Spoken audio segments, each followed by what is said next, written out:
House Democratic leaders plan contingencies for COVID-19 stimulus vote.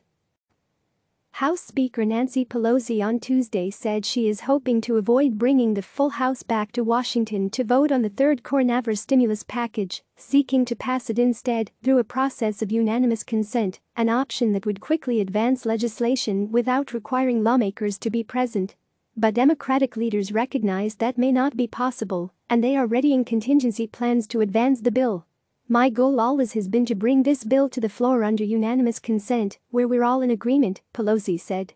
Unanimous consent is commonly used for uncontroversial measures. Under House rules, any one member can block a unanimous consent request, which means more contentious proposals wouldn't be able to advance. In recent weeks, a group of lawmakers has pushed against the idea of returning to the Capitol, where they fear they will contribute to the spread of the virus.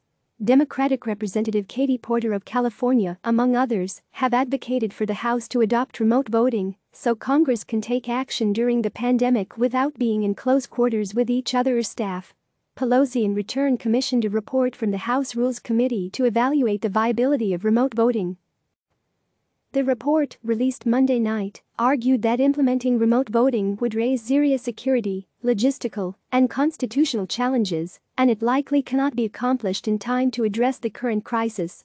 One of the primary alternatives the report suggests is what Pelosi is pursuing: passing the stimulus package by unanimous consent. But the report also recognizes how tenuous the strategy is, as any member can object to the request and derail the bill. While this is clearly the best option before us, it may be the most difficult to use, the report acknowledges. If a member of Congress objects to the unanimous consent request, aides say, Democratic leaders may turn to proxy voting. Live updates. Coronavirus pandemic changes life as we know it. Proxy voting provides a way for members to cast a vote in the House, even if they are quarantined at home or unable to travel back to Washington. In this scenario, members who want to return to the Capitol to vote would do so, and the members who are unable or don't want to vote in person would submit a form to the House that chooses another member to vote for them as proxy. One member could be a proxy for multiple members. There is currently no perfect solution to allow absent members to vote on the floor.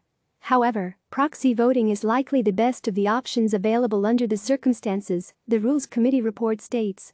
Unlike remote voting, proxy voting has a basis in parliamentary tradition and is not accompanied by the same security and technology concerns. Such an approach would require a rules change which would require unanimous consent to implement. House Democratic leaders are in discussions about the possibility. Click subscribe to receive the latest news.